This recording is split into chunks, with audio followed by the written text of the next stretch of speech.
This YCN segment is brought to you by Echo Communications, a digitally integrated commercial printer.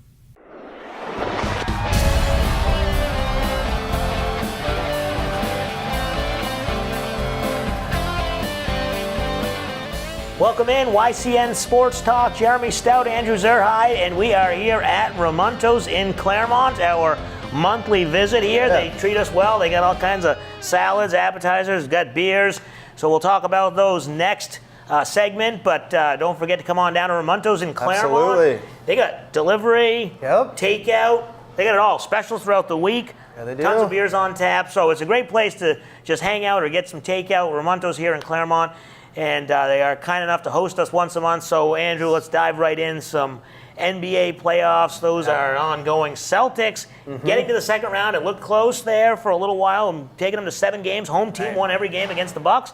And then, with only one day off, they come in, win the first game against the 76ers. Yeah, I mean, I think, obviously against the Bucks, I think that team was really good. And the 76ers are a different team. They're much younger. It's definitely a different look. I think they might be a little deeper than the Bucks. Yes. But, we saw in Game 1, the Celtics were right there with them. I think home field advantage or home court advantage is definitely going to be a big part, again, in this series. Well, yeah, and it seems like that's always the case in the NBA. But a lot of people have been counting the Celtics out. They figure, for good reason. They don't have their superstar, Gordon Hayward, obviously, and Kyrie Irving hasn't been with them for the last couple months.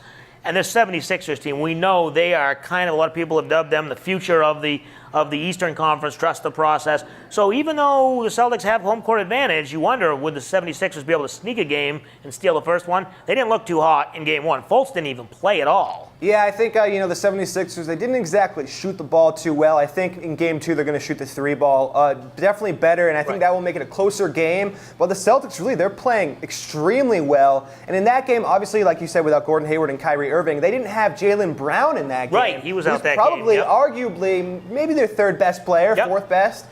So even without him, they played really well. Horford's been playing well. Tatum and Rozier have been shooting lights out. I mean, they've been playing really well. I really like the Celtics in this series, I think. Yeah, I mean, once again, that home court advantage, even though they may have losing some players, that's still a big piece. Now, going forward, we talked about this last week with Brett Franklin, the favorite in the East going forward. Obviously, the Celtics are going to get players back. They're going to be a better team. But a lot of people say in the 76ers, who is maybe the future of the East? And also, could LeBron James go to Philadelphia in the offseason? I mean, I think if LeBron James leaves the Cavaliers again, he's just, so many people already don't like him as an athlete, but he's just going to lose all of his fans if he leaves Cleveland again.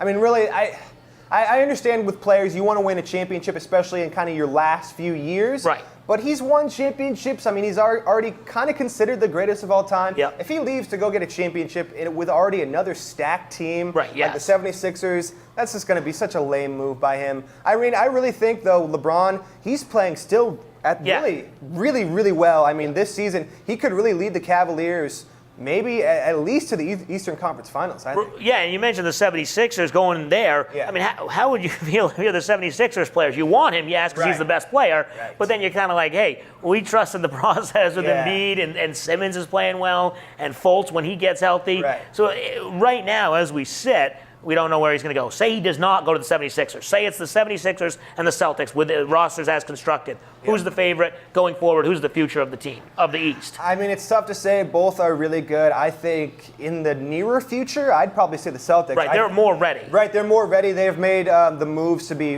be more of a win-now team, obviously with Kyrie Irving and Gordon Hayward, and obviously Al Horford's still around. So I think in the nearer future, it's definitely them. But the Philadelphia, I mean, they're pretty well set up. Right, they're set up for the long term. And talking about the short term, you mentioned it earlier with LeBron James. Maybe he has one more run left in him with this Cavs team coming back against the Raptors in Game 1, winning in overtime. Maybe does he have one more shot here against the Raptors team who still hasn't proven anything in the playoffs? Barely getting over Washington. They always seem to kind of struggle. Is this the year of one more time for LeBron? I mean, I could definitely see LeBron going to the finals. If it's going to be Cavaliers against the Rockets or the Warriors, I don't know. I just think LeBron, he's really giving it all of his effort, and with his age, I just think maybe the gas will run out, but I could see him making it to the finals. Yeah, and with not a lot of talent around him. Obviously, he's got players with Kevin Love, and he's got some guys in there, but they just don't seem to be what he needs to get to to win the finals, especially against a stacked Rockets and Warriors team. So lots still to go in the playoffs. Celtics 76ers, we'll pick that game later on in the picks. That game is Thursday night. We'll take a break. We'll come back, talk some Red Sox. We are here at Ramontos in Claremont. They're watching YCN Sports Talk.